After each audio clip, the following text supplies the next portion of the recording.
Bueno, buenas tardes compañeras, bienvenidas.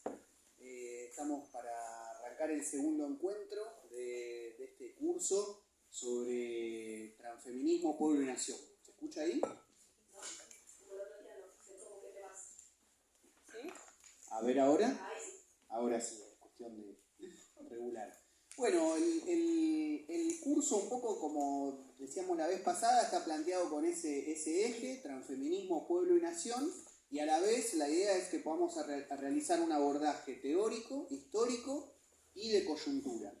La vez pasada tratamos de trabajar un poco en torno a las cuestiones más teóricas, que quizás vayamos retomando en los siguientes encuentros, y hoy nos vamos a concentrar sobre todo en una perspectiva histórica, es decir, cómo pensar la historia, sobre todo la historia nacional, desde un punto de vista transfeminista popular. Así que bueno, un poco en función de eso vamos a tratar de ir haciendo la misma dinámica de la vez pasada, ir intercalando con Mario un poco, un ratito cada uno para ir tratando de reconstruir un poco el proceso histórico, digamos, de la Argentina moderna. Ahora vamos a hacer algún comentario al respecto. Es decir, sobre todo siglo XX y los años que van del siglo XXI, tratar de trazar una mirada ahí con algunos íconos de periodos, fechas y figuras importantes, pero bueno, teniendo en cuenta que tenemos solo un ratito para trabajar más de un siglo de una historia, además como ha sido el siglo XX, muy intensa. Para arrancar, dos cuestiones fundamentales a tener en cuenta es, en primer lugar, esto de que vamos a tratar de sostener el punto de vista transfeminista popular para pensar la historia. Es decir, tratar de alumbrar en todo caso zonas que han quedado excluidas o que no han sido del todo revisitadas o que han sido un poco ignoradas por la historia oficial, incluso la historia de las izquierdas, la historia de los progresismos, etc. Y por otro lado, les pedimos que pongamos especial énfasis en tratar de indagar la relación entre la historia nacional, que es la que vamos a ver hoy acá, y su vínculo con la historia latinoamericana y mundial, aunque sea mencionando algunas cuestiones específicas. Y bueno, como para hacer esta mínima introducción, plantear que de algún modo tratamos de rescatar aquello que alguna vez dijo un filósofo alemán, Walter Benjamin, que escribió unas tesis sobre filosofía de la historia, y que él planteaba que era importante para quienes luchamos por un mundo diferente, mejor, más justo, más solidario, más libre, más igualitario, que podamos pensar en una especie de trazado de puente entre generaciones, ¿no? Es decir, que las luchas de la actualidad no solo son para modificar el orden injusto que nos toca vivir, para dejar otro mundo para las nuevas generaciones, sino sobre todo, decía Benjamin, para redimir a las generaciones que pelearon antes y fueron derrotadas. Porque en la historia, quienes son dominantes en un periodo histórico, de algún modo tienen para sí como un botín, que es el botín de haber triunfado en generaciones anteriores. En algunos casos, como a veces sucede en la historia argentina, incluso esos apellidos a veces se repiten a lo largo de la historia, ¿no? Entonces, pensar que cuando hablamos de las luchas de la actualidad, también estamos tratando de avanzar en una victoria que pueda redimir a las montoneras, a los gauchos, a los malones indígenas derrotados en el siglo XIX, y también a quienes pusieron en pie el movimiento obrero en el siglo XX y libraron todas las luchas desde entonces hasta la actualidad. Así que bueno, un poco con ese enfoque tratamos de reconstruir una mirada, que es la que vamos a compartir ahora, para poder reconstruir un poco ese proceso de la historia argentina, sobre todo el siglo XX y lo que viene en el siglo XXI. Y bueno, después la idea es hacer un corte para bueno, poder preparar agua, ir al baño, descansar unos minutos y hacer un trabajo más tipo taller en grupos, recuperando un poco el primer encuentro. Así que no sé quiénes no vinieron al primer encuentro. ¿Se puede levantar la mano como para tener en cuenta? Ah, un montón. Bueno, les pedimos si pueden ver el video que está subido a YouTube de lo que fue el primer encuentro, si no lo vieron todavía. También para que en los próximos encuentros podamos recuperar y si hay cuestiones que conversar también podamos seguir trabajando en base a ese primer encuentro teórico en el que tratamos de sentar algunas bases en torno a esta idea del punto de vista transfeminista, popular, la democracia, el Estado y la nación. Así que bueno, ahora le dejo la palabra a María y después vamos a ir imponiendo un poco. Dale. Bueno, compañeras, ¿cómo están? Me parecía que veía muchas caras nuevas, diferentes a las de la semana pasada. Bienvenidas. Bueno, como Mariano introdujo, la idea en este encuentro particular es poder hablar sobre todo, hacer una historización, ¿sí? Pero partiendo de la idea de que no existe historia de las mujeres, únicamente de las mujeres, ajena e indiferente a la historia social. Por eso nos parecía importante poder hacer un recorrido histórico que retome diferentes procesos de lucha nacionales, latinoamericanos e internacionales.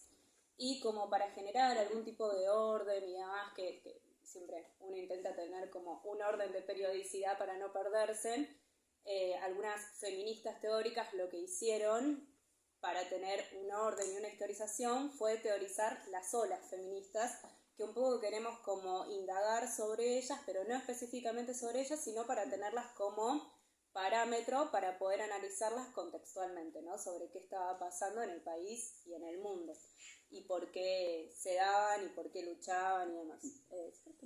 Tomo el próximo. No puedo hacer dos cosas a la vez.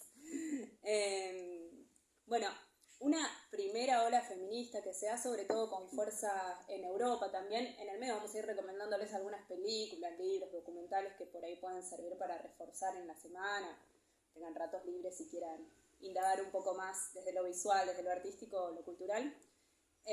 Una primera oleada feminista tiene bastante que ver con el feminismo ilustrado, si es sobre todo fines del siglo XIX, principios del siglo XX. Nosotros en este encuentro queremos concentrarnos sobre todo desde el siglo XX en adelante, y es un feminismo, una oleada feminista que exige demandas muy vinculadas al sufragismo, ¿sí? Por eso está sobre todo centrado en Europa, acá tardó un poco más en llegar, y también vinculada a las demandas de las luchas laborales, de los derechos laborales, civiles, de que las mujeres pudiéramos acceder a la educación, de que pudiéramos acceder a determinados trabajos. Pero a la vez nos parece importante remarcar que todo este periodo, ¿no?, que dura un montón, porque recién la segunda oleada, las feministas teóricas lo que hacen es instalarlas más o menos en el 60-70, así que desde el siglo XX en adelante fueron muchos años, está fuertemente marcado por aperturas de revoluciones y de guerras, que marcan hitos importantes, ¿sí?, en mujeres, en varones, en la sociedad en general, y sobre todo con la Primera Guerra Mundial, ¿no?, que lo que deja como resultado es el ascenso del fascismo. Pero en el medio también hubo muchísimas luchas que nos parecía importante mencionarlas brevemente, porque el movimiento feminista, las oleadas feministas surgen muy vinculadas a los movimientos de derechos humanos también, estaban muy vinculadas a ese tipo de aperturas. Pero, por ejemplo, en 1910 se da la Revolución Mexicana, empieza a aparecer con fuerza la figura de Zapata, se despliega la consigna de tierra y libertad.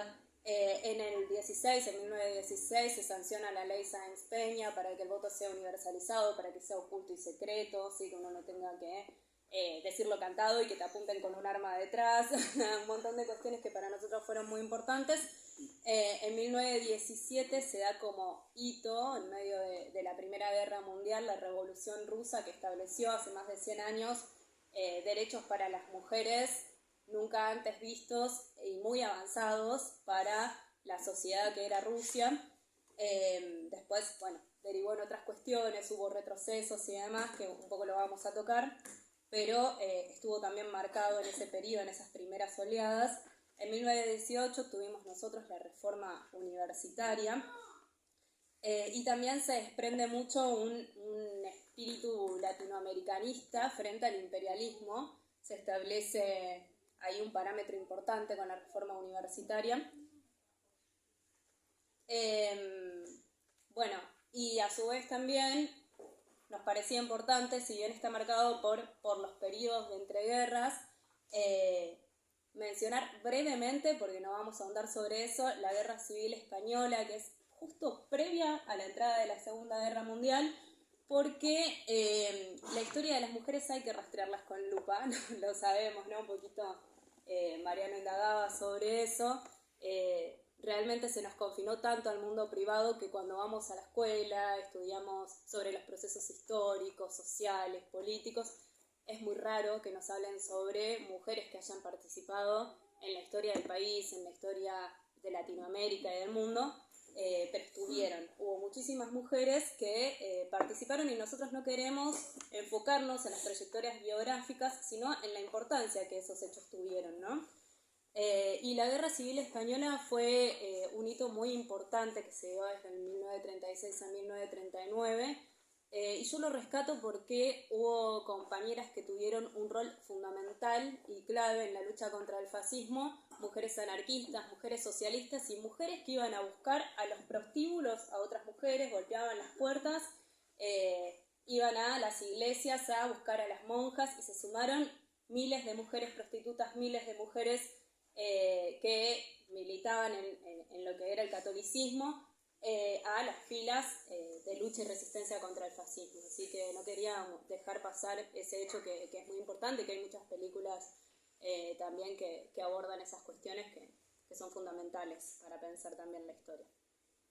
Bueno, fundamentalmente en este encuentro queremos hacer como breves menciones a lo internacional y a lo latinoamericano, pero queremos sobre todo enfocarnos en la historia nacional, ¿sí? Este encuentro sobre todo tiene ese eje, poder desplegar procesos de lucha que fueron surgiendo en nuestro país, y como dijimos que queríamos concentrarnos desde el siglo XX en adelante, nos parece muy importante poder plantear básicamente la emergencia del peronismo, ¿no? El peronismo como momento de nacionalización del movimiento obrero, que tenía dos grandes características, ¿no? Que era sobre todo masculino y que era extranjero.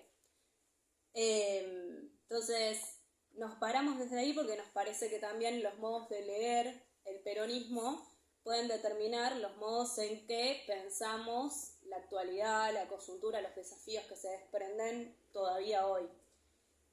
Y queremos posicionarnos sobre todo en la irrupción en la escena pública de la figura política de Eva, ¿no?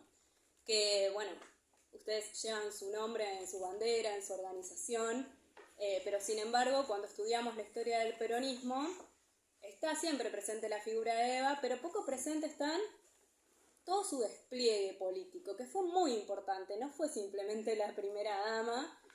Ustedes saben lo que significó, ¿no? Toda la misticidad, cómo se la santificó y demás, pero a nosotros nos parece importante también poder indagar sobre sus hechos concretos, ¿no? Que la llevaron a ser la jefa espiritual de la nación, de alguna manera. ¿Y querés comentar algo? ¿Querés comentar? Sí. No, para no ir tan rápido, un par de cositas más del periodo previo al peronismo. Sobre todo por esta idea de enlazar el concepto de transfeminismo con el de pueblo y de nación, ¿no? Como que Mari decía, ¿no? La característica del movimiento obrero previo al peronismo es que la mayoría son extranjeros. Cuando se hacían los censos, por eso tampoco votaban, ¿no? La ley Sáenz Peña habilita que sea el voto secreto, pero es el voto de varones argentinos, ¿no? Con lo cual, o sea, ya las mujeres quedan afuera y la clase obrera era mayoritariamente extranjera, con lo cual votaba muy poca gente.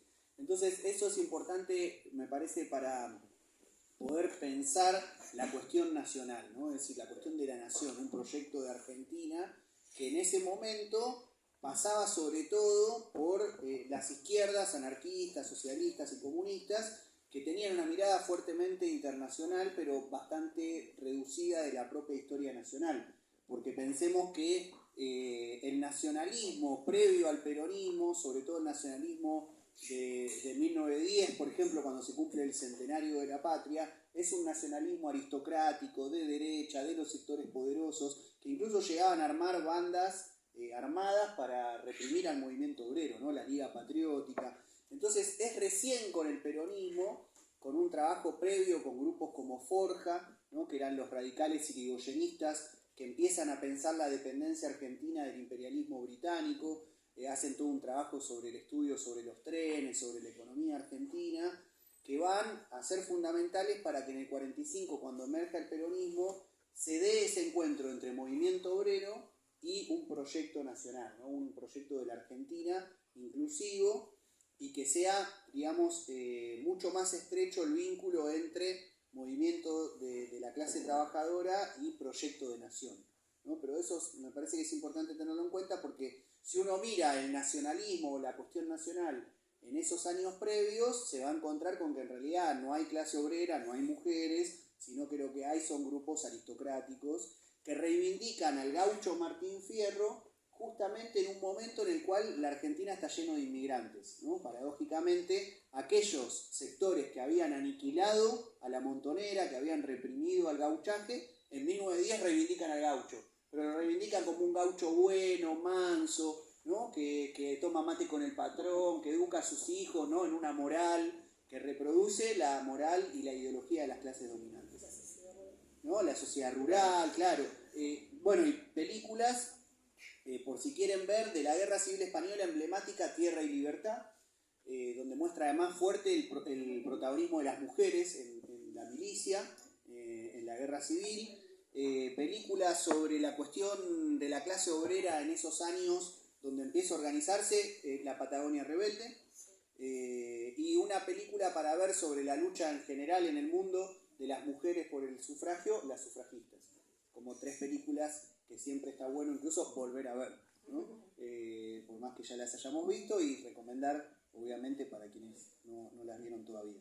Entonces, bueno, eso nomás, ¿no? Como subrayar que esta cuestión de pensar la lucha del protagonismo de las mujeres, de la clase trabajadora, y para eso esbozar un proyecto de nación previo al peronismo, estaba un poco complicado por esta situación, ¿no? Muchos obreros que ni siquiera hablaban español, ¿no? Clase obrera compuesta por trabajadores y trabajadoras de distintos países del mundo, y un nacionalismo que en la Argentina está más asociado a las élites económicas conservadoras y la derecha política que a los sectores populares.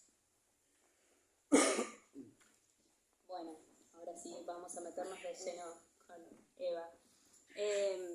No, y nos parecía importante también porque hasta el día de la actualidad, en su aniversario, tanto de nacimiento, digamos, de su natalicio, como de su muerte, la verdad es que surgen unos discursos y unos posteos de odio impresionante, no solo desde el gorilismo de derecha, sino también bastante desde el gorilismo de izquierda, que es lo que más nos duele, ¿no?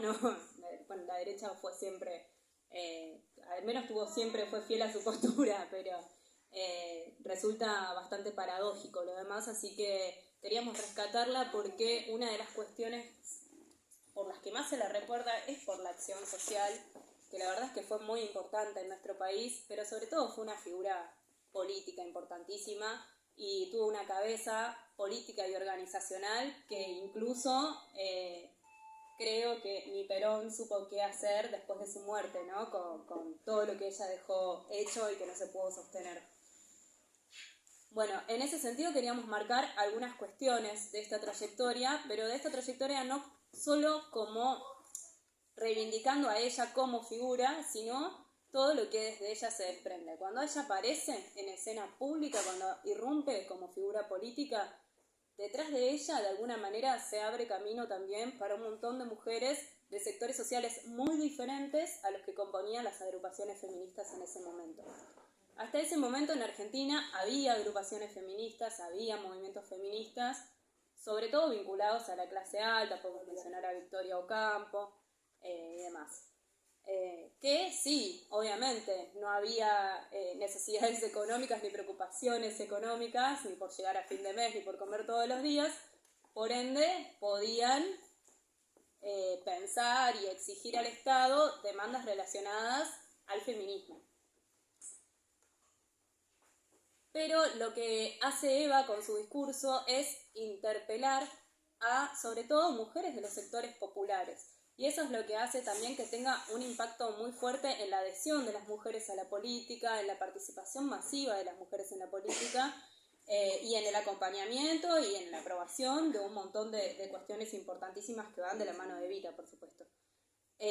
Para nosotros hay como hitos fundamentales en esta secuencia, y es básicamente de la participación de las mujeres y de la aparición de las mujeres en la escena pública, que va desde 1941 hasta 1945 aproximadamente, que es con Perón como secretario previsional de trabajo, en donde ya se exigían algunas demandas de las problemáticas de las mujeres de alguna manera, y las mujeres empezaban a hacer sociedades civiles y demás que ya tenían el nombre de Evita, Eva Perón, se llamaban de esa manera, pero lo posicionamos hasta 1945 porque se produce, el hito del 17 de octubre, en el que muchos autores lo catalogan como el nacimiento del peronismo como corriente identitaria, ¿no? Las grandes masas populares yendo a la Plaza de Mayo y exigiendo la libertad de Perón, pero en ese hito tienen un rol fundamental muchísimas mujeres que no son encontradas a lo largo de la historia. Una de ellas, por ejemplo, es, a ver si anoté el nombre, María Bernaviti de Roldán, que tiene una trayectoria como delegada impresionante, era delegada del frigorífico Swift en, no sé si era Berisso. Bueno, lo importante es que mueve básicamente como delegada, se para en la puerta y exige que todo el frigorífico Swift y que toda la ciudad de Berisso movilice el 17 de octubre. Con una impronta y una personalidad política muy importante, moviliza, sobre todo zona sur, lleva muchísima gente al 17 de octubre y ella es una de las figuras clave en ese acontecimiento. Buenas, ¿cómo están? Buenas tardes. En el 45 se abre una nueva etapa y empieza a ocasionarse una participación de las mujeres mucho más visible en la escena pública, justamente porque en 1947 lo que sucede, que creo que es lo que también la corona evita, es la ley de sufragio femenino, que como les decía, ya había agrupaciones feministas que venían luchando por el derecho al voto femenino, que venían poniendo sobre tapete estas discusiones, que venían exigiéndoselo al Estado. Por ende, no fue algo que sorprendió, por lo menos a quienes tenían que votar a favor de esa ley. Sí había que interpelar a toda una sociedad, y eso se capitalizó y se hizo de la mano de Evita. Esa ley de sufragio femenino abre una instancia bastante particular, porque de alguna manera le estás dando la posibilidad al 50% de la población, o sea, a las mujeres, a que voten. El tema es que vos no garantizás a quién vota cada persona. El voto es oculto, el voto es secreto. Entonces, ¿cómo lográs de alguna manera que el 50% de los votos vaya dirigido a Perón? Entonces, ahí empieza una campaña impresionante de parte de Eva, por eso creo que tenía una cabeza política que no podemos imaginar aún hoy, y inaugura dos cuestiones muy importantes, que en 1948 es la Fundación Eva Perón, que es lo que de alguna manera la cataloga de la reina de la acción social, digamos, porque se empieza a pensar, por ejemplo, las primeras células de trabajadoras sociales que viajan a cada provincia, tienen que ver, se empieza a pensar la salud desde lo social, digamos. Viajan a cada provincia, tienen que traerle todos los informes, si faltaban escuelas, si faltaban hospitales, cuántas viviendas había, cómo estaba viviendo la población. Todo eso llegaba a Eva, se analizaba y automáticamente se mandaban a construir escuelas, hospitales, todo lo que faltara en cada lugar y en cada provincia. Pero lo más importante, creo que fue su obra, que es muy poco estudiada, porque la Fundación Eva Perón suele ser bastante pronunciada y demás, pero lo que suele ser poco estudiado y poco sociabilizado es que en 1949 se crea el Partido Peronista Femenino, y que fue muy importante, porque desde un lugar crítico se puede decir que su objetivo final básicamente era la reelección de Perón. Es decir, cómo se hacía que toda esa cantidad de personas a las que se les había otorgado el voto y el derecho a ser votadas fueran dirigidos a Perón. Pero de alguna manera también fue la incorporación masiva de las mujeres a la política. Tuvo un rol tan importante que tuvo algunas características muy particulares que son importantes rescatar. Por ejemplo, era un partido exclusivamente de mujeres. Tenía una estructura y células operativas propias, una organización propia, diferente al Partido Peronista, diferente a la CGT. Y a la vez también tenía una táctica política de penetración territorial que era impresionante. Empezaron haciendo un censo nacional que se llamó ¿Cuántas somos y dónde estamos? Empezaron a sumarse compañeras a través de las delegadas que eran elegidas por EVA con determinadas características y sobre todo peronistas que tenían que recorrer las provincias. Había una delegada por provincia que a su vez sumaba a subdelegadas que se encargaban de los barrios, de los territorios, tenían una función más local y se elegían de a 2 subdelegadas para evitar caudillismo. Había toda una organización impresionante en el Partido Peronista Femenino, femenino, no feministas, o sea, no se usaba esa palabra. Bueno, y estaba compuesto por toda una estructura impresionante, ¿no? Presidenta, que era de Perón, delegadas, subdelegadas, y a la vez, donde había una subdelegada, había una unidad básica.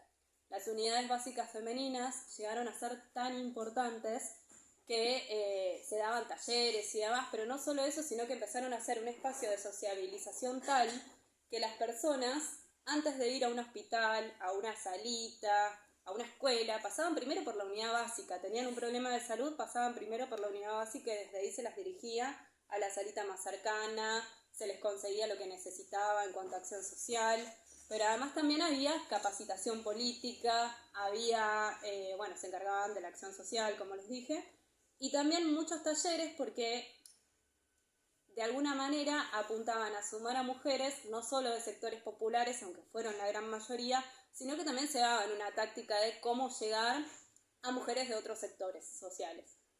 Entonces había diferentes talleres, había talleres más destinados a mujeres que quisieran laburar en oficinas, en donde se daban, no sé, inglés, francés, cómo escribir en una máquina de escribir, y después había talleres de costura, las máquinas de coser que llegaban, había talleres destinados a diferentes sectores sociales y a la vez las unidades básicas femeninas tenían unas estructuras impresionantes, desde hoteles de lujo que hasta tenían infraestructuras de teatro y cine, hasta casas que contaban con hasta 3 dormitorios, eran súper cómodas para las actividades partidarias, y las que más había en todas partes a nivel nacional eran las que funcionaban en garage o en habitaciones que cedía alguna de las compañeras del Partido Peronista Femenino para su funcionamiento.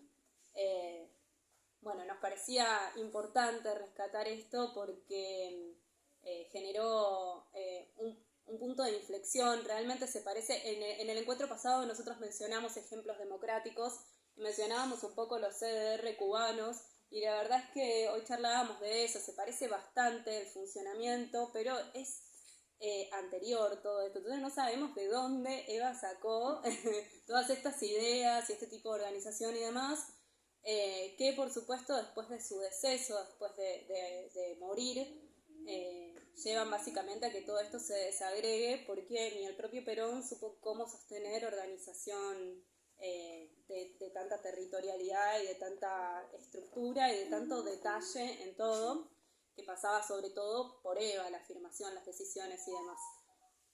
Así que nos parecía importante traerlo porque fue básicamente lo que le dio inicio, la figura carismática de Eva, lo que también le da su fin, ¿no? Cuando ya no está, no se supo qué hacer, a pesar de que Perón se haya puesto como presidente del Partido Peronista Femenino, después intentara poner a una compañera que era la más activa, no hubo caso. Y me gustaría leerles brevemente algo que una autora, esto está muy mal, desde la academia nos expulsarían porque siempre hay que citar quién es, pero no puse quién lo escribió, en donde menciona algunas maneras en las que se llamaba a Eva luego de haber renunciado a la vicepresidencia y demás. Y dice: ella contaba con títulos tales como plenipotenciaria de los descamisados ante el líder, abanderada de los humildes, puente de amor entre Perón y su pueblo, escudo de Perón, esperanza y eterna vigía de la revolución, hada buena y por último jefa espiritual de la nación, entre otros. Bueno, podemos decir también que Evita expresa el costado tierno y combativo del peronismo, ¿no? Es decir, que mientras Evita está con vida, el proceso es mucho más radicalizado, avanza mucho más de lo que va a ser después de su muerte, y que quizás también eso es lo que exacerba el odio de las clases dominantes, ¿no? Al punto de que, por ejemplo, ella, como sabemos, se enferma de cáncer y está esa famosa consigna que salen a pintar en los barrios oligarcas, que es viva el cáncer, ¿no? También para pensar un poco la relación entre la historia y los procesos de la actualidad, ¿no? La cuestión del odio, las políticas del odio, en el peronismo están presentes desde su inicio. Resultaba intolerable que Evita fuese vicepresidenta de la Nación, ¿no? En los años 50, los militares, la sociedad rural, los sectores oligárquicos se exasperaban cada vez que escuchaban a Evita, que tenía además ese discurso, que era un discurso de enfrentamiento abierto a los sectores de poder e incluso, como ella denominaba, a los oligarcas dentro del movimiento, ¿no? Es decir, que ella señalaba también que esa oligarquía a la que el peronismo de algún modo venía a enfrentar también estaba al interior del propio movimiento, ¿no? Entonces, como que ella tiene una postura muy combativa, que va a ser justamente muy combatida por los sectores de poder, al punto, como decimos, de ese odio visceral que se le tiene, de desear su muerte, de festejar su muerte, y un hecho tremendo, que ella, cuando el golpe de Estado del 55, la Revolución Libertadora, derroca al gobierno democrático de Perón, que es que secuestran su cadáver, ¿no? Un secuestro que va a durar décadas, que va a pasear por el mundo, ¿no? Como una cosa que uno no lo puede creer todavía, ¿no? Al día de hoy, cómo pudo ser tan fuerte ese odio para que se librara una disputa sobre el cadáver de una mujer, al punto de que solo regresa a la Argentina y es devuelto a Perón después de que en los años 70 surge la organización Montoneros, ¿no? Ya la lucha armada, la guerrilla, como parte de un nivel de enfrentamiento con los sectores de poder muy alto, que secuestran, juzgan y ejecutan al responsable de la Revolución Libertadora, ¿no? A Pedro Eugenio Aramburu, que había sido ese dictador que fusiló, que torturó, que encarceló, que proscribió, incluso al punto de prohibir el nombre Perón y Evita, ¿no? Estaba condenado, te metían en canas y decías Perón o Evita o peronismo. Bueno, ese personaje va a ser secuestrado, ¿no? Y va a ser juzgado bajo un tribunal popular revolucionario y ejecutado, ¿no? Condenado a muerte por traición a la patria y por todos los crímenes padecidos. Y recién ahí, cuando Montoneros pide que solo van a devolver el cuerpo de Aramburu si devuelven el cuerpo de Evita, ¿no? O sea, que piensen que casi 2 décadas después Evita seguía secuestrada fuera del país, o sea que su espectro, digamos, seguía estando presente en la lucha de la clase trabajadora argentina, que inicia en el 55 la resistencia peronista, ¿no? Y ahí, quizás como para ya llegar a los años 60, pensar que del 55, que derrocan al peronismo, al 69, que se produce el Cordobazo, todos esos años, quizás las mujeres tienen como un rol más secundario en el sentido de que son concebidas como la retaguardia de la lucha popular, ¿no? Las que cuidan a los hijos, las que acompañan al marido que es activista sindical, etc. Pero también muchas de ellas están en las fábricas, ¿no? En las fábricas textiles, en alpargatas, es decir, en rubros de la economía que mueven mucha producción y que también cuentan en sus filas a muchas obreras. Después les vamos a compartir para que circule por el WhatsApp y para tener en cuenta para el próximo encuentro algunas imágenes que estuvimos seleccionando, por ejemplo, de la Revolución Cubana y cómo hay un montón de guerrilleras en el 59 que acompañan ese proceso de lucha, son protagonistas incluso en la primera fila, no solo en la enfermería, por ejemplo, sino siendo combatientes. Y hay una foto muy linda que conseguimos, que están las compañeras con el uniforme guerrillero en el 59, e incluso una foto famosa del Cordobazo donde está Tosco y todos los obreros en Mameluco marchando, que es la foto histórica que se conoció siempre y que hace un tiempo apareció la foto completa. Y es que al lado hay una columna de una bandera con un montón de compañeras, también del Sindicato de Luz y Fuerza, que durante décadas no se había conocido. Es decir, que hasta ese punto llega la historia por la mitad, ¿no? La historia del movimiento obrero, que el movimiento feminista, con razón, muchas veces cuestionó como una historia machista o de solo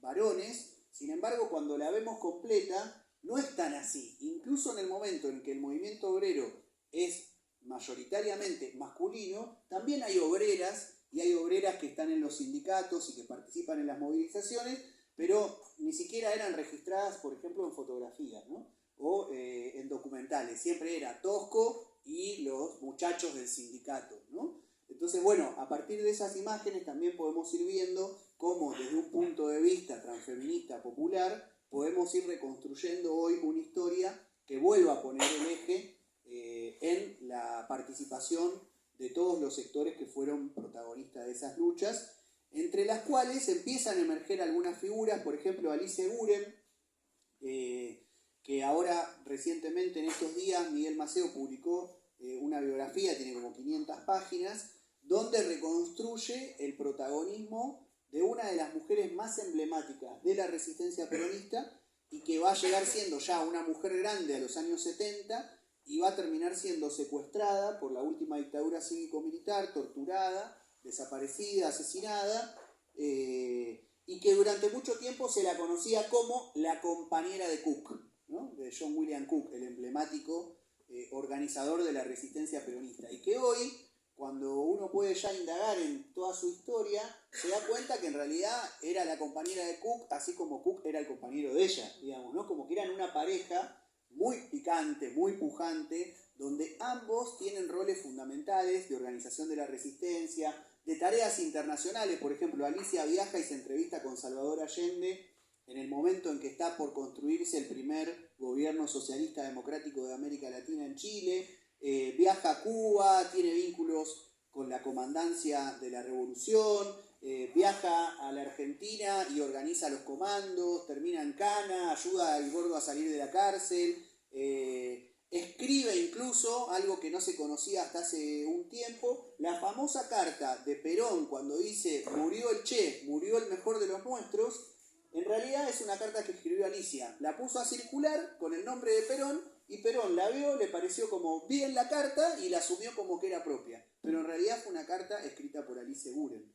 Entonces esa pareja militante se asemeja mucho a una pareja que era emblemática para los años 60 en todo el mundo, que era la pareja francesa de Simone de Beauvoir y Jean-Paul Sartre, ¿no? Ambos viajan a la isla a felicitar a Fidel, al Che y a la comandancia cubana por la revolución del 59, se solidarizan con los procesos de las revoluciones del tercer mundo, pero sobre todo tienen una característica que es disruptiva para la época y que es que primero no tienen hijos, es decir, sostienen un amor de décadas donde no tienen hijos, mantienen una relación abierta, con lo cual toda la cuestión de la liberación sexual que empieza a aparecer en los años 60 ya habían sido pioneros, Sartre y Simone de Beauvoir, y hoy sabemos que también Cook y Alicia tuvo un romance con, por ejemplo, el Che Guevara, tuvo un romance con Salvador Allende, mientras seguía siendo la pareja de John William Cook, ¿no? En una forma de plantear sus vínculos que incluso, y esto aparece en algunos documentales que pueden encontrar también en YouTube, Alicia tenía un hijo de una pareja anterior, que el Gordo Cook medio que lo adopta también como un hijo propio, y termina siendo un pibito medio adolescente que se termina incorporando como una especie de dispositivo familiar combatiente, porque ellos también cuando ya entran en la adolescencia le empiezan a dar tareas políticas, y el pibe va a Cuba, hasta acá en la resistencia, 14 años, es un desastre, ¿no? Entonces, bueno, esa también es una forma de poner en cuestión los valores dominantes en una sociedad que era mucho más rígida de lo que podemos conocer las sociedades hoy. Al punto, por ejemplo, que en el 66, cuando se produce otra dictadura que se llama la Revolución Argentina, prohíben que las parejas se den un beso en la plaza. Podías ir en cana por darte un beso con tu novia, tu novio en la plaza, y no podían las chicas usar minifalda. O sea, cosas que hoy quizás nos suenan absurdas y que en esos años eran las normas que regían el comportamiento social. En ese contexto están Alicia Guren y John William Cook y Simone de Beauvoir y Jean-Paul Sartre, ¿no? Planteando esta discusión respecto de las normas, de cosas que vimos también en el encuentro pasado, un poco de lo que se denomina las luchas de las minorías. No porque son pocos, decíamos, sino porque lo que hacen es poner en cuestión la norma mayoritaria de la sociedad. Y en esos años 60, ¿no? El Cordobazo y todo el proceso que se vive en la Argentina va a entrar en una relación con luchas internacionales de los pueblos en general, pero también de los feminismos en particular, con lo que es ya una nueva ola, ¿no? Sí, bueno, un poco lo que estaba contando Pacheco se correlaciona de alguna manera a el inicio de lo que se conoce como la segunda ola feminista, oleada feminista, que sobre todo lo circula en imágenes en las redes y lo conocemos y demás, sobre todo en Estados Unidos, ¿no? Que tiene que ver más con un resurgimiento feminista y sí se da en los años 60 y 70. Digo sobre todo en Estados Unidos porque acá se estaban dando luchas bastante diferentes, ¿no? Las mujeres estaban sumando la guerrilla y demás. Pero esa oleada particularmente empieza a tener un carácter bastante contracultural y una de sus reivindicaciones principales, por ejemplo, a diferencia de la primera, que era sobre todo derechos elementales como el sufragismo, acceder a la escuela y demás, ya avanzaba un paso más y planteaba todas las cuestiones ligadas a la libertad sexual. Y también tenía rasgos muy característicos que, además, ¿no?, de plantear el derecho a decidir sobre el propio cuerpo, que bueno, nosotros tuvimos una lucha bastante particular recientemente, pero esas cuestiones vienen poniéndose en discusión desde los 60 y 70. Y también el planteamiento de una igualdad real y no solo legal, ¿no? Ya se había accedido al voto, ya se había accedido a la escuela, pero lo que se estaba planteando era una igualdad real, no de las democracias representativas simplemente. Pero además tiene dos rasgos fundamentales esta oleada, que es que se empieza a hablar bastante de que lo personal es político, ¿no? Se empieza a quebrar esa dicotomía entre lo público y lo privado. Ya lo privado no es más privado, lo privado es público.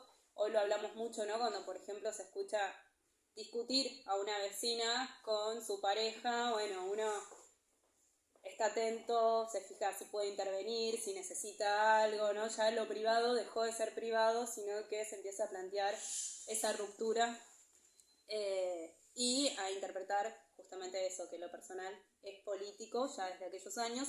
Y el segundo rasgo muy interesante es que se comienza a hablar de la categoría de patriarcado para explicar determinadas problemáticas, determinadas cuestiones y la opresión básicamente que sufrían las mujeres. Por otra parte también se da algo bastante interesante, que es que los feminismos que surgen no quieren ser parte de los partidos políticos tradicionales y a su vez también se empieza a dar los inicios, digamos, de la institucionalización de determinados feminismos y por otro lado también empieza a desarrollarse un autonomismo feminista, ¿no? Esto de la resistencia a ser parte de partidos compuestos por varones y demás, que hoy llega en diferentes ramas que componen el movimiento feminista argentino. Para nosotros era importante rescatarlo porque en el contexto internacional estaban surgiendo varias cosas, entre ellas la degeneración de la URSS, básicamente, y bueno, después, si querés indagar más, pero bueno, en el contexto más latinoamericano, con la Revolución Cubana, estaba lo del caso Padilla y demás, que Pacheco va a profundizar más, que tiene más información sobre eso, pero nos parecía importante mencionarlo porque tiene que ver. Él mencionó recién el Mayo francés y demás y diferentes luchas, que tiene que ver esta cuestión de que las mujeres se planteen no querer ser parte de determinados partidos tradicionales, ¿no? Y a la vez, en nuestro país, lo que sucedía también, Pacheco mencionó sobre todo la historia de Alicia Eguren como figura muy importante en la resistencia peronista, otra de las mujeres guerrilleras que nos gustaría rescatar, y volvemos a repetir, no por trayectorias biográficas personales, sino por el rol político que tuvieron en esos acontecimientos, es a Norma Rostito, o la Gaby, que era su nombre de guerra, digamos, por las ambivalencias que representaban, ¿no? Porque por un lado no eran feministas, no se decían feministas, pero sin embargo a su vez rompían con ese patrón de mujer tradicional. En ese momento todavía la división sexual del trabajo estaba muy planteada, ¿no? Mujeres en la casa o trabajando en determinadas fábricas, pero ocupándose sobre todo de la reproducción social en su casa, de las tareas de cuidado. Había una marcada diferencia entre varones y mujeres, y de alguna manera rompen ese patrón, ¿no? Y no son reconocidas en la historia como dirigentes políticas, porque tenían maneras más cálidas, más amenas, más dulces de dirigir determinados procesos, producto también de los estereotipos de género, por supuesto, pero de alguna manera también rompen patrones. Entonces nos parecía importante traerla porque es parte del núcleo fundacional de la agrupación guerrillera más importante, que es Montoneros, y a la vez también fue parte de todo el armado del secuestro de Aramburu, ¿no? en 1970. Fue una pieza fundamental en la planificación y en la puesta en escena de ese acontecimiento, y a su vez también porque le han dado diferentes figuras, ¿no? a su rostro. Hay un autor que habla sobre las 1000 caras de Arrostito, ¿no? Porque si ustedes googlean imágenes de ella, figura en todos lados como un aspecto de mujer subversiva, ¿no? Como ese sector de la sociedad que hay que eliminar desde la dictadura, ¿no? Los subversivos que hay que eliminar. Esa figura por todos lados, la cara de Arrostito, buscándola, ¿no? Imponiéndola en todos lados, visibilizándola en todos lados como mujer que hay que buscar y que básicamente no lo decían, pero la intención era desaparecerla. Por otro lado, también figura Arrostito como la mujer heroína reivindicada por sus compañeros y también lamentándose de no haberla reivindicado políticamente como los demás sectores la sentían, ¿no? Una mujer que se hizo sentir popularmente en su tránsito político, y por el otro lado también como bandera histórica, ¿no? Como se la sigue recordando, como sigue instalada en la memoria y como se la sigue reivindicando como figura imprescindible en aquellos años. Y fue tan importante que de hecho en 1976 la desaparecen y figura como noticia cuando circula de boca en boca, digamos, de manera popular, que fue acribillada, y sin embargo luego en los juicios de las juntas se vuelve a recuperar que en realidad había estado secuestrada 2 años más en la ex ESMA.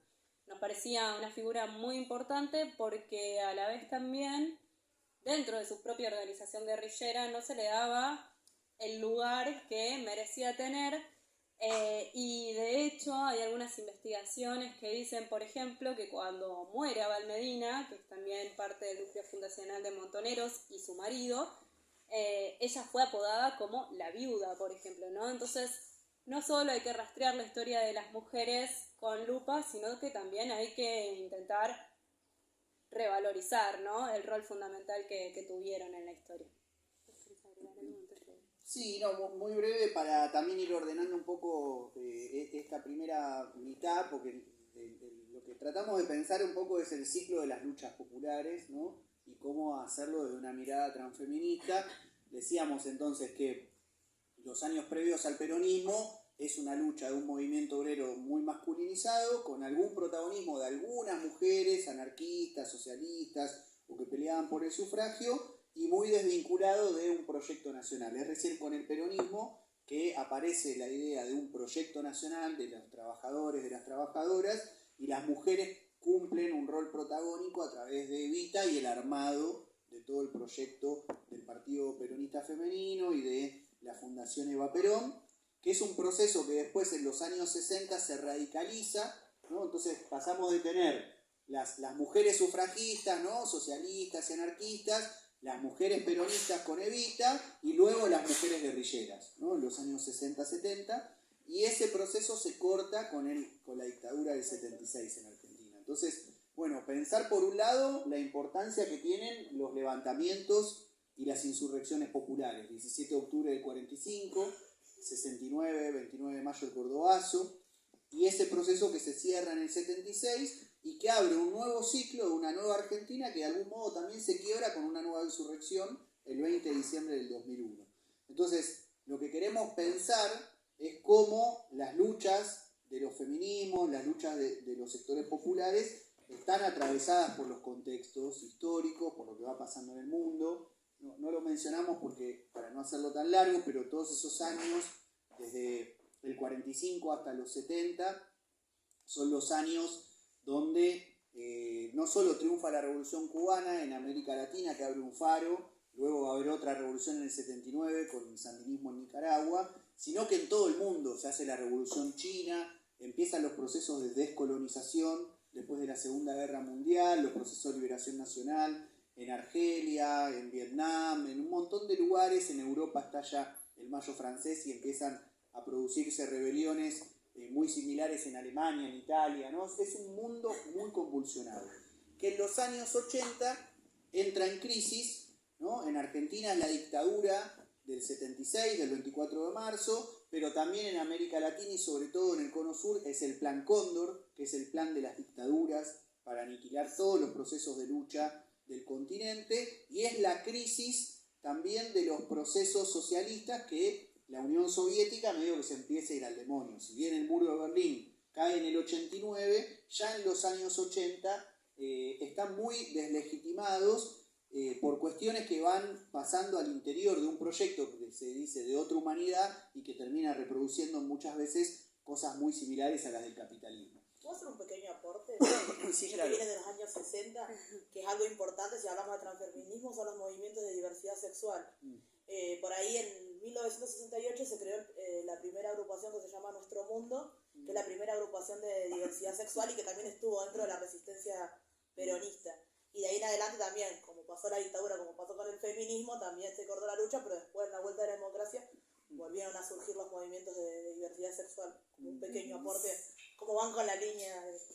Sí, está buenísimo porque dos cosas que nos faltaban decir de este periodo era, una que lo nombramos la vez pasada, la figura de Néstor Perlonger y el Frente de Liberación Homosexual, que se funda ahí en los 70, que se vincula a la izquierda peronista y que después van a irse porque, entre otras cosas, la derecha peronista lo que empieza a operar es la idea de que los subversivos, ¿no?, como elemento a exterminar, tienen además un problema, que son, dicen, todos putos y faloperos, ¿no? O sea que, de nuevo, la norma que estigmatiza y condena a un sector en lucha por una determinada característica, en este caso acusado, ¿no?, de desviaciones sexuales, como se decía en la época, y de drogadictos. Y mencionábamos el caso Padilla de la Revolución Cubana, porque es otro caso también que hace que Jean-Paul Sartre, Cortázar, toda una serie de intelectuales que habían apoyado a la revolución, en ese momento condenen a la revolución porque empiezan a encarcelar a escritores y, entre otras cuestiones, muchas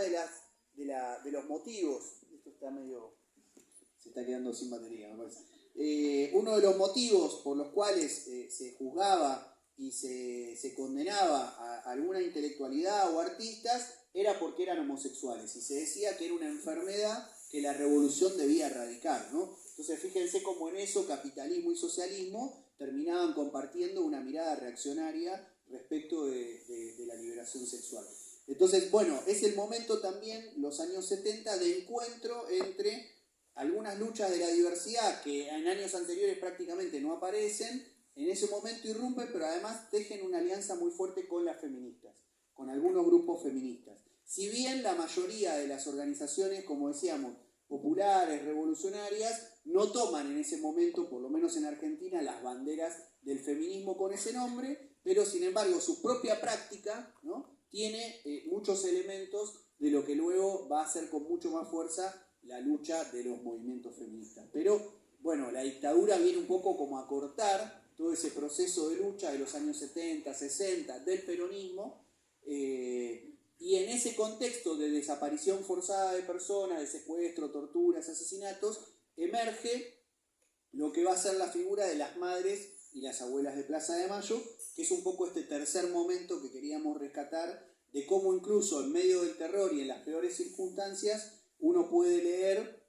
movimientos de resistencia y en este caso fuertemente marcado por la presencia de las mujeres.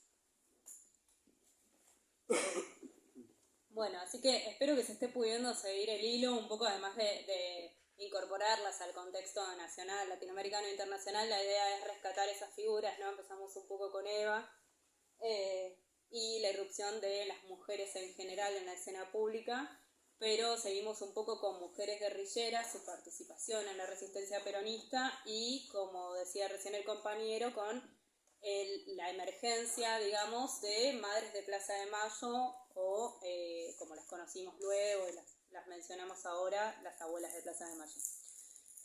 Y nos parecía importante acá traer porque se da algo muy disruptivo, ambivalente, contradictorio, que es difícil de comprender y que está muy ligado a una rama del feminismo, si bien ellas no se reconocían feministas, de hecho había discrepancias entre los feminismos y demás, se podría catalogar que forman parte como de una corriente de feminismo que se llama el feminismo maternalista, que es muy interesante porque tienen entre sus objetivos justamente resignificar su condición de madres.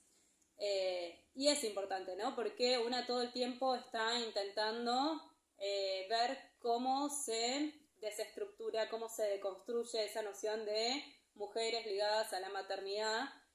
Y sin embargo, en nuestro país se da esta particularidad de que las dictaduras, además de venir básicamente a borrar con todo un proyecto, ¿no?, de nación, todo un proyecto revolucionario y a asentar las bases del neoliberalismo, también tenían un doble discurso, que por un lado defendían moralmente la constitución de la familia tradicional, de la mujer en la casa, el varón trabajando, pero por el otro lado desaparecía y asesinaba y torturaba a los hijos e hijas de esas mujeres y de esos varones.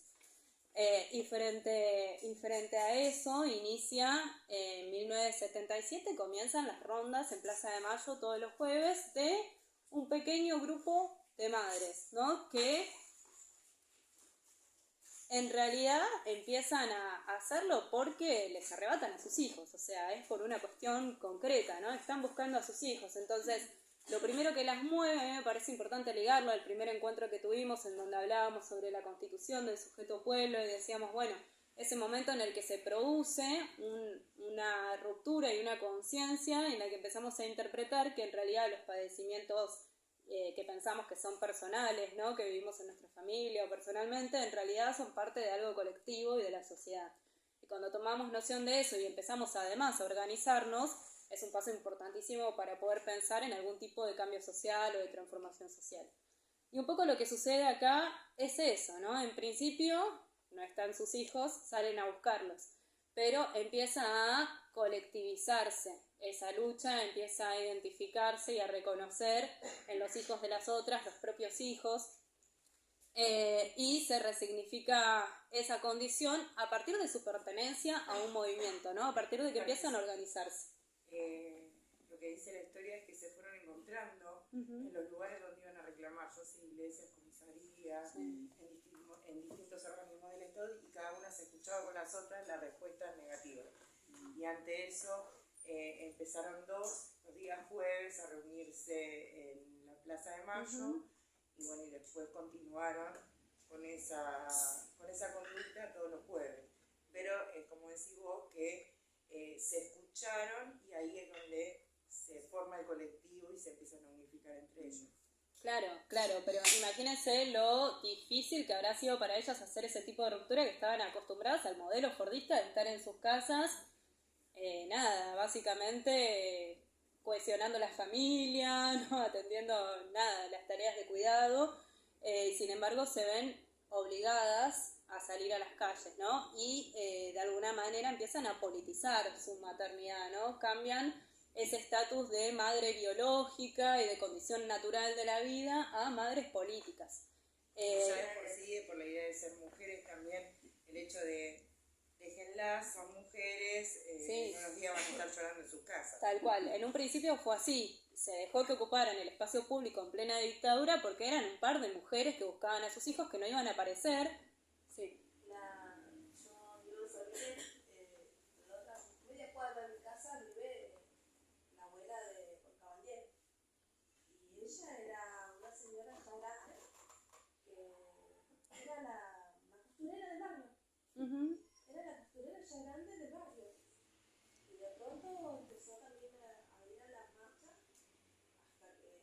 cuerpo no daba más y bueno, o sea, dejó de ir, pero bueno, encontró a su nieto, pero nunca a su hijo.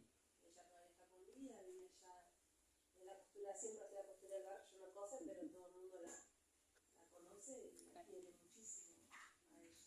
Qué interesante esa historia, compa. Bueno, sí, surge de esa manera, ¿no? Se ven obligadas a salir, digamos, de la casa y de la familia. Claro. Con la máquina, armarte un vestido, hacerte un pantalón, a tener que dar la vuelta en la Plaza de Mayo. A dar el salto a las calles y a interpelar al Estado, a exigirle al Estado donde básicamente estaban sus hijos. Y comienzan así, con esa pequeña ronda todos los jueves y después tienen que empezar a darse otro tipo de estrategias, ¿no? Pero bueno, un elemento fundamental es que empiezan a desprivatizar y a politizar su duelo personal, ¿no? Lo convierten en un duelo colectivo. Y nos parecía importante traer esta idea de la desprivatización del duelo porque producto de la lucha y de justamente de vivirlo de esta manera y de transitarlo de esta manera es que también en nuestro país se dan un montón de otro tipo de luchas en las que se vuelve colectivo ese duelo.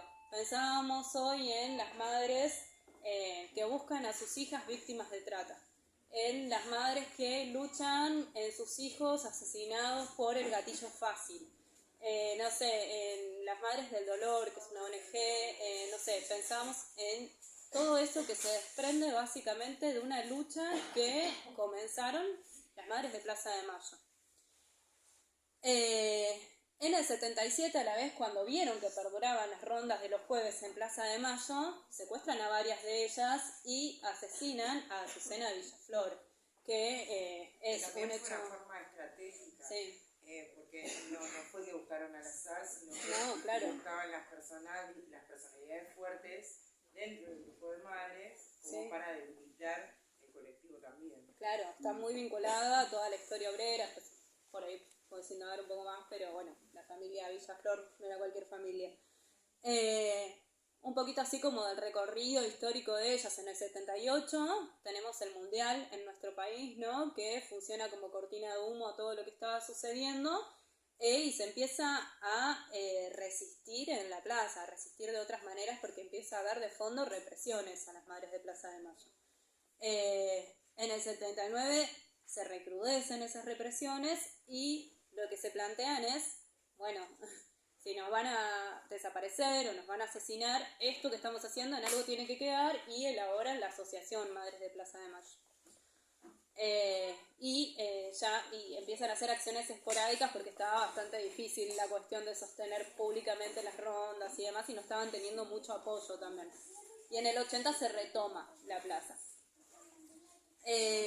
Para mí también es muy importante rescatar del movimiento de la asociación Madres de Plaza de Mayo que a pesar de la ruptura que luego vivieron y demás, siguen sosteniendo actividades unitarias. El 24 de marzo, a diferencia de cualquier otro país en Latinoamérica que haya también sufrido dictaduras militares, se recuerda básicamente la fecha en la que se hizo el golpe militar, o sea, es una fecha para recordar y para mantener viva la memoria, digamos, y la consigna es ni olvido, ni perdón, así que, en algunos casos también se usa ni reconciliación. Es una fecha, a diferencia de otros lugares, en las que se recuerda el golpe para memorizar y decir nunca más, ¿no? Como asociación también perduraron en el tiempo, pero además tuvieron vínculos muy importantes y generan irrupciones importantísimas en nuestro país. Por ejemplo, cuando empiezan a vincularse con antropólogos forenses y se empiezan a hacer los primeros descubrimientos, ¿sí? de desaparecidos, y eso también ayuda muchas veces a rescatar nietos. Una de las abuelas, no estoy segura si fue Estela de Carlotto, en esto de que les estamos recomendando películas y demás, hay un documental muy interesante en Canal Encuentro que se llama 99,9% la ciencia de las abuelas. Creo que fuera la historia de Estela Carlotto, si no, bueno, les pido disculpas, que los antropólogos forenses descubren el cuerpo de su hija y descubren que estaba embarazada a través del cuerpo. Entonces ella ni siquiera sabía que tenía una nieta en camino y empieza a buscarla. Todo eso es bastante interesante y además también viajan a Estados Unidos y es a través de ellas que se revoluciona la ciencia y se crea el ADN, básicamente la genética, para poder descubrir la familiaridad a través de, como ya no tenían a los padres, a partir de un tío, a partir de un familiar cercano, poder identificar la familiaridad, digamos. Así que... Y a su nuera, que vivía al lado, o sea, en esa época a veces se ponían de novicito con el de al lado, o sea, se empiezan a buscar, ella empieza a buscar a sus hijos, bueno, sus hijos claro. Que encontró un nieto. Sí, esa es una lucha muy, muy importante que llega hasta el día de hoy, a diferencia de otros países, incluso de los denominados del primer mundo. Por ejemplo, mencionamos la Guerra Civil Española en el año 1936 a 1939, y en la Guerra Civil Española también hubo casos de fosas comunes, ¿no? De enterramientos de cuerpos como NN, y sin embargo al día de hoy el nivel de justicia que se obtuvo en la Argentina y de indagación de la memoria histórica en países como España no nos llegan ni a los talones, ¿no? Sigue habiendo una impunidad total, no se conocen las historias, no se han podido recuperar identidades como se han recuperado acá. Más de 100 de esos bebés robados por los militares en la dictadura fueron recuperando su identidad a través de la lucha de las madres, de las abuelas y después de la agrupación Hijos que ahora vamos a comentar. Bueno, como para no demorarnos mucho más y avanzar en este tramo ya hacia el final, ¿no? De las mujeres sufragistas, las mujeres peronistas, las mujeres guerrilleras, las madres y las abuelas, y después quisiéramos hablar de las mujeres piqueteras, y vamos a dejar para el próximo encuentro todo lo que tiene que ver más con la cuarta ola feminista y la historia más reciente, no solo en la Argentina sino en el mundo. Pero de las madres y de las abuelas, rescatar, digamos, que se constituyeron también como una especie de exceso de la situación política, porque entre otras cuestiones pedían un imposible, decían, con vida se los llevaron, con vida los queremos.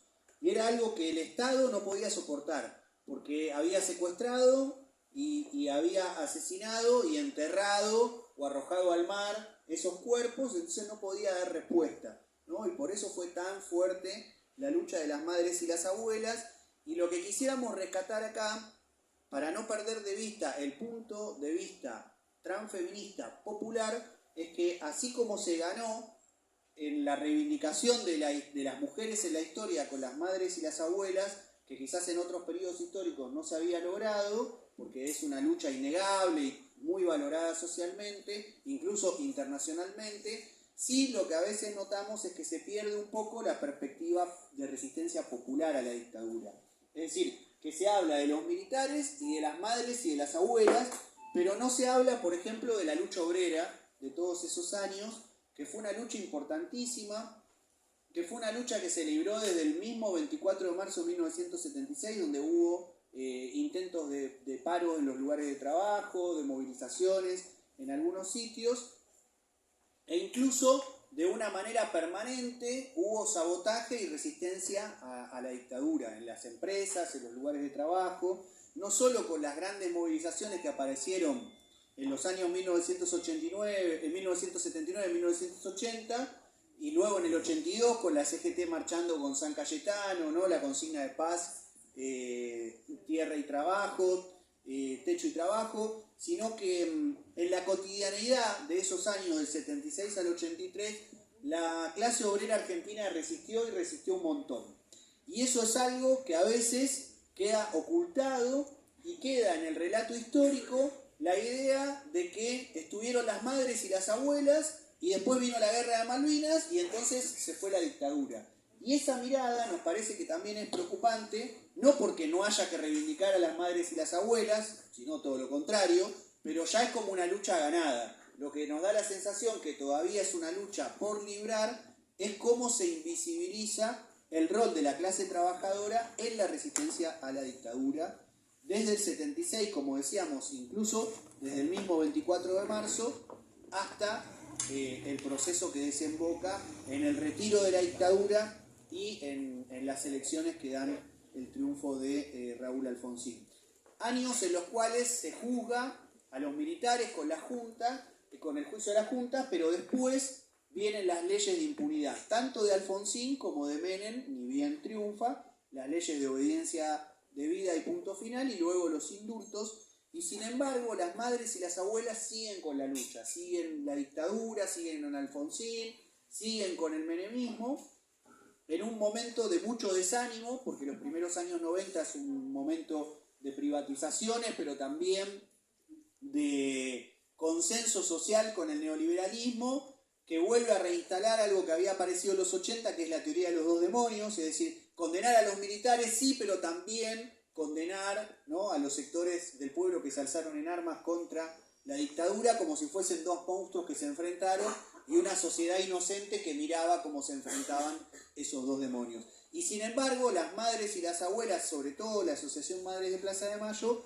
en esos años mantuvo, como se dice, la antorcha encendida hasta que aparecen las luchas de ya mediados de los años 90 y, por ejemplo, Bebe Bonafini viaja en 1996 a Cutralcó, donde estalla la primera pueblada, y arroja una frase que nos va a permitir hilvanar toda esta historia de luchas hasta llegar a la actualidad, que va Eve y dice: mis queridos hijos piqueteros, ustedes son como mis queridos hijos guerrilleros, ¿no? Entonces, año 96, momento donde la marcha del 24 de marzo, después de muchos años de ser marchas chiquitas, donde casi no se hablaba de los años 70 porque venía la discusión de la violencia, la marcha del 24 de marzo del 96 es una marcha muy masiva, donde se reivindica la militancia de los años 70 y donde va a aparecer un nuevo sujeto social de lucha, que va a ser el movimiento piquetero, al que nos vamos a estar refiriendo en este último tramo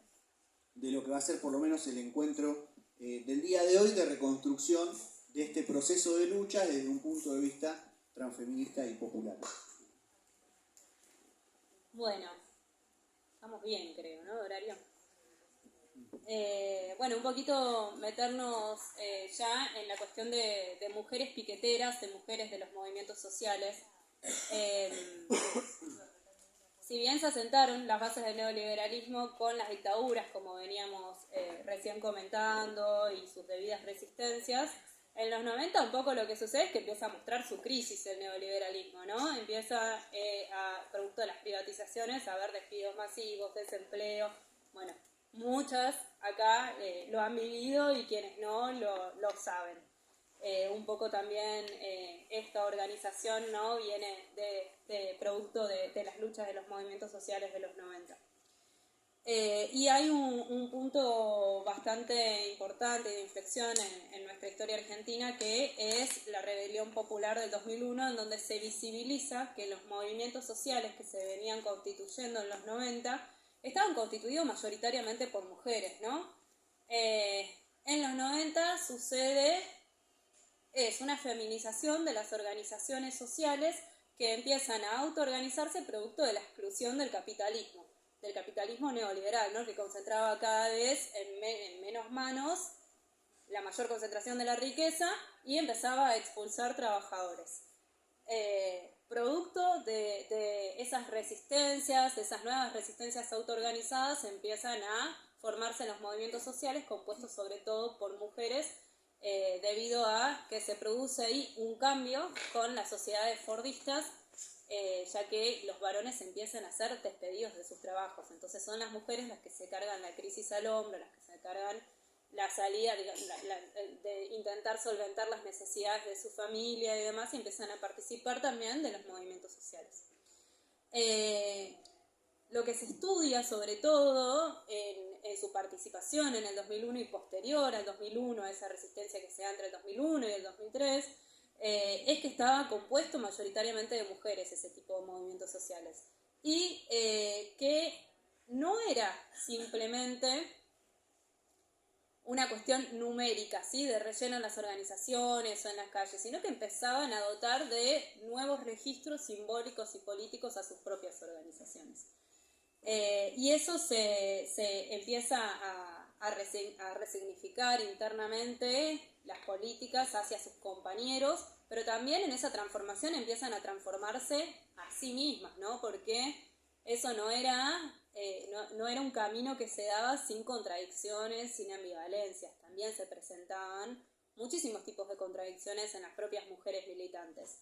Aún no se decían feministas, aunque eran feministas intuitivas de alguna manera, o se intuían de esa manera porque lo que llevaban a cabo era un feminismo práctico, y lo que se genera es que también al haber, con la crisis, se desestabiliza la cuestión de la división sexual del trabajo. Entonces se empieza a pasar que la reproducción social, que estaba confinada al mundo privado, pasa a la esfera pública, ¿no? La responsabilidad ya no era responsabilidad de las familias y de lo privado, sino que se empieza a pensar que, bueno, que tenía que haber una economía de cuidado para la sociedad, se empieza a generar o a trasladar a la escena pública.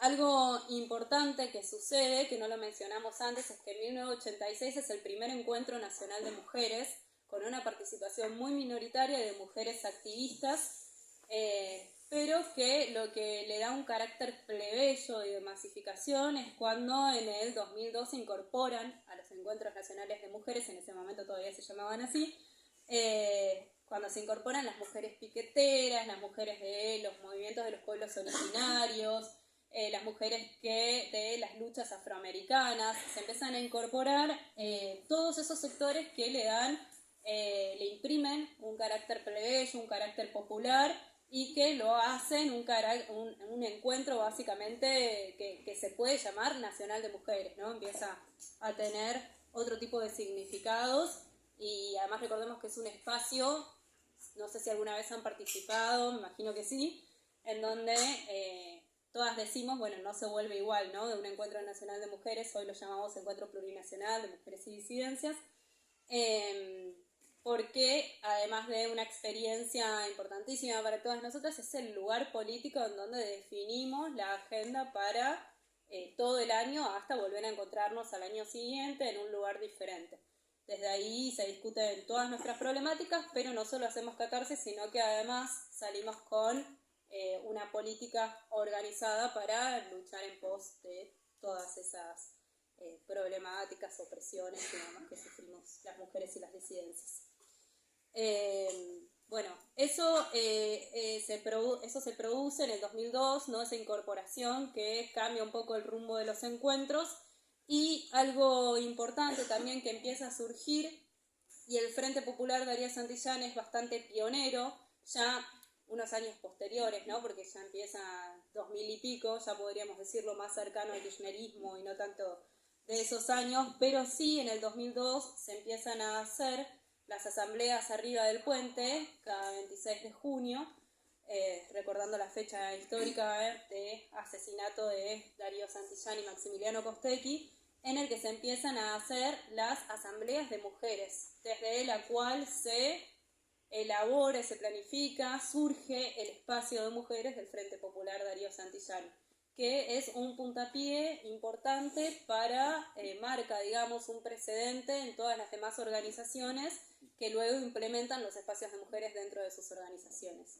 Y es muy importante porque luego de una lucha incesante de las mujeres que llevaban a cabo ese espacio de mujeres, logran bastantes años después, en el 2007, reafirmarse antipatriarcales, que ninguna organización hasta ese momento se definía de esa manera, y no como mera consigna, sino como discusión interna, pero también para luchar hacia afuera. Pero era sobre todo para luchar contra las lógicas internas de su organización.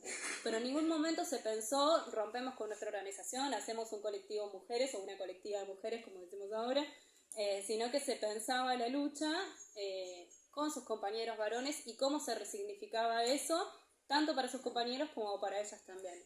Y surgen cuestiones muy interesantes, como por ejemplo la participación orgánica de planificación de cuidado de niños y de niñas cuando había que hacer actividades partidarias, que eso no quedara solo en manos de mujeres. Empiezan a plantear que los cursos de capacitación política tengan un cupo, que vayan las mujeres a formarse políticamente para que puedan sentarse a discutir políticamente con varones. Empiezan a modificar, por ejemplo, el lenguaje de los cancioneros, que, conocemos las canciones históricas de nuestro movimiento popular, y necesitaban varias modificaciones, y empiezan a incorporarse también el os y el as en los documentos políticos, públicos y demás, para mencionar a compañeros, a compañeras. Son todas cuestiones muy imperceptibles que marcaron precedentes que hoy nos parece, ¿no?, moneda corriente. Cuando nos presentamos decimos hola a todos y a todas, pero bueno, es algo que en ese momento no estaba latente y que fue producto de una lucha incesante que dieron las compañeras pioneras del Frente Popular de Darío Santillán, pero que luego se masificó. Bueno, y para ahora sí ir cerrando la última parte, quizás me parece que podemos proponer dejarlo de la cuarta ola feminista para pensar el proceso del 2015 y la actualidad para la que viene, como para no hacerlo tan extenso hoy, pero sí mencionar que todo este proceso que venimos contando, ¿no?, de la dictadura del 76 en adelante, eso coincide con un proceso de retroceso de las luchas de los pueblos en todo el mundo. Los años 80 es un momento donde ya empieza el neoliberalismo a avanzar, ¿no? En el 73, de hecho, se da el golpe en Chile, para ir ligando ya con el próximo encuentro de coyuntura, ¿no? La coyuntura chilena. En estos días se está discutiendo la constitución, que es la constitución pinochetista, ¿no? Es decir, la constitución que heredan de la dictadura que en el 73 derroca a Salvador Allende y que de algún modo introduce lo que van a ser los primeros ensayos del neoliberalismo en el mundo entero. En el 76 con la dictadura en Argentina un poco también, ¿no? Todo el proceso de liberalización de la economía, ¿no? De desindustrialización, de desindicalización, que generan que en un país como el nuestro, con fuerte historia del movimiento obrero, con fuertes sindicatos, la lucha empiece a desplazarse hacia los territorios, ¿no? Por ejemplo, en los años 90 la CTA, que rompe con la CGT cuando la CGT queda de algún modo muy comprometida con las privatizaciones del menemato, la CTA larga una consigna que dice: la nueva fábrica es el barrio.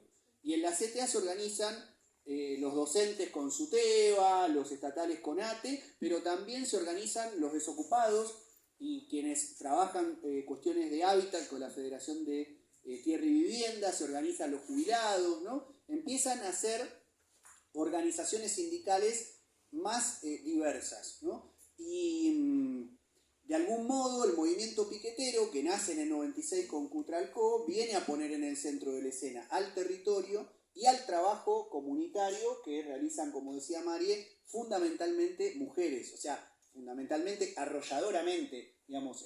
Había lugares en donde eran el 99% de integrantes del movimiento eran mujeres, ¿no? Y sin embargo, así como en los 70 las mujeres guerrilleras ponen en discusión el modelo, ¿no?, de mujer hegemónico de la época, en los 90 con el movimiento piquetero pasa algo similar, que es que así todo no ocupan lugares de conducción, ¿no? En los 70 hay un montón de guerrilleras, pero uno mira la organización Montoneros y ERP, que son las dos principales, y no hay una mujer en la conducción nacional.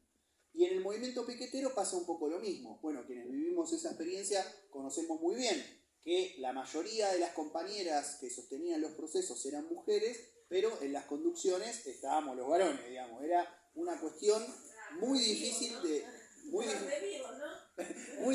romper, por una lógica estructural, ¿no? Entonces, esa introducción de la problematización al interior de los movimientos es lo que vamos a retomar la próxima, que es un poco la discusión actual. Pero no queríamos dejar de mencionar cómo ese proceso se da en una sociedad neoliberal que fragmenta, ¿no?, que desindustrializa, que desindicaliza y que da paso a esta emergencia de nuevos movimientos sociales más anclados en el territorio, con mayor trabajo comunitario, y en el cual empiezan a introducirse en los movimientos populares las discusiones de feminismos que quizás en años anteriores eran de grupos más de élite, de sectores sociales más altos, ¿no? Como decíamos, había como un feminismo práctico que pasaba más por Evita, las mujeres peronistas, las mujeres guerrilleras, pero que no se decían a sí mismas feministas. En cambio, en esta última etapa empieza ya a introducirse la cuestión de los feminismos en los propios movimientos populares hasta llegar a la discusión actual, que tiene que ver con pasaje de encuentro nacional de mujeres a encuentro plurinacional de mujeres y diversidad, en un contexto que tampoco mencionamos, había muchas cosas que habíamos preparado, pero para seguir un poco con el hilo, que es que en el 92 empiezan las marchas del orgullo gay, ¿no? Entonces, de algún modo se retoma toda esa lucha del Frente de Liberación Homosexual, pero en un contexto neoliberal que fragmenta las luchas y que borra del horizonte de perspectivas la revolución. ¿En qué año? En el 92. ¿No? Antes estaba la CHA, ¿no? Antes había estado en los 70 el Frente del FLH, pero la gran diferencia antes de la dictadura y después de la dictadura es que, por ejemplo, el FLH en los 70 planteaba la revolución sexual y la revolución total, ¿no? La revolución en el plano de liberación nacional y social y liberación sexual. Después de la dictadura, los planteos empiezan a ser planteos de conquista de derechos de sectores, ¿no? Los derechos humanos pelean por la aparición con vida, como era la consigna, o por los nietos, las mujeres, las disidencias, después los desocupados, los sindicatos, todos pelean, pero cada uno por su lado, y deja de estar en el horizonte la idea de la revolución, ¿no? Porque la crisis en el mundo, cayó la Unión Soviética, se derrumbaron los procesos socialistas, empieza a aparecer la lucha mucho más fragmentada, y recién en los años 2000, ¿no? Con grandes levantamientos, de nuevo decíamos, ¿no? La historia marcada por insurrecciones populares. En Argentina se produce el 2001, pero en Bolivia se produce la guerra del agua y la guerra del gas, en el 2000 y 2003, en Venezuela el Caracazo. Es decir, empieza a haber rebeliones en Ecuador, en distintos países, que van a dar como efecto esto último que queríamos trabajar hoy, aunque sean unos breves minutos, pero que es lo que se denomina el ciclo de gobiernos progresistas, en el cual queríamos subrayar algunas cuestiones que nos parecían importantes para pensar desde un punto de vista transfeminista y popular también ese proceso de los años más recientes, por lo menos hasta el año 2015, donde ya cortaríamos hoy para retomar más en la que viene, qué ha pasado durante el macrismo, estos años del Frente de Todos, para abordar los desafíos de la actualidad. Si querés comentar algo de...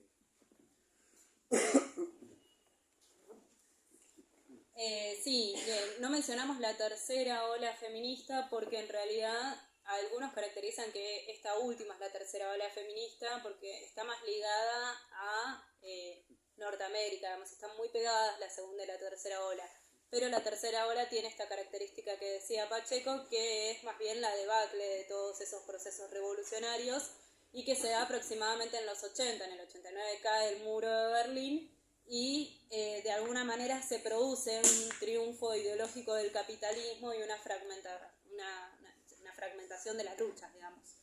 Entonces todas las luchas que surgen, producto de las políticas fragmentadas del neoliberalismo, también surgen fragmentadas.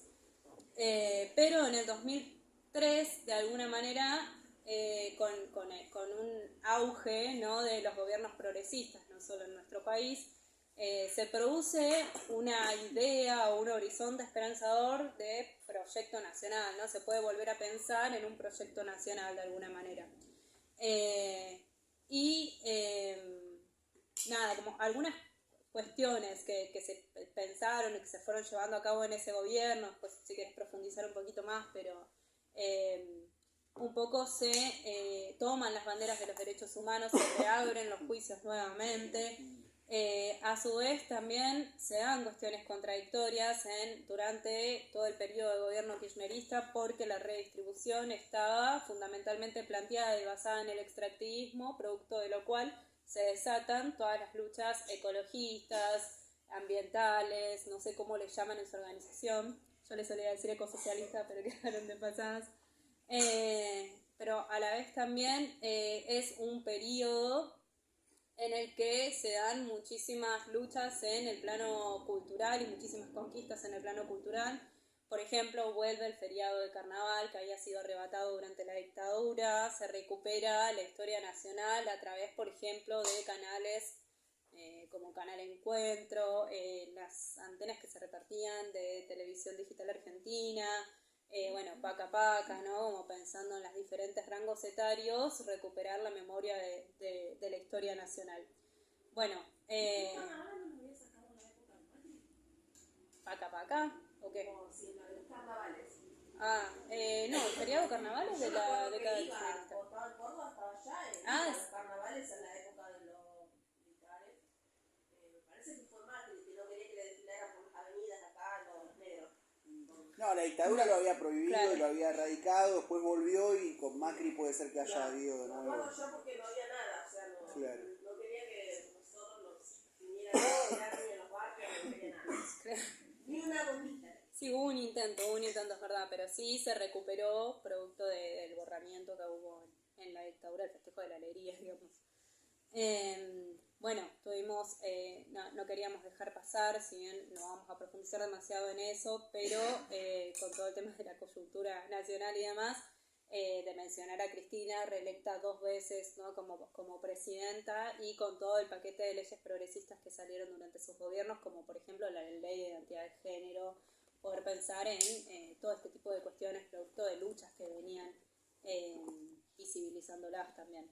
La ley de identidad de género, la ley de cupo laboral trans, el matrimonio igualitario, un montón de conquistas que pudieron ayudar a pensar la sociedad de manera diferente, ¿no? No sé, ¿vos querías comentar algo más? No, como para ir agregando ya y cerrar acá esta parte, como pensar un poco las luces y sombras de esos procesos de gobierno progresista, sobre todo porque son los que más tienen que ver con la coyuntura actual y con los debates que nos atraviesan, ¿no? Entonces, así como Néstor cuando se asume como, ¿no?, hijo de las madres y las abuelas, dice, ¿no?, en uno de los primeros discursos, se reponen las paritarias para que el sindicalismo pueda discutir la cuestión de los salarios cada año, se convoca un amplio espectro de participación del kirchnerismo que por un lado es peronista, pero por el otro lado abre hacia sectores que no habían estado en el peronismo, ¿no? Y se convoca a la CGT, a la CTA, algunos movimientos populares.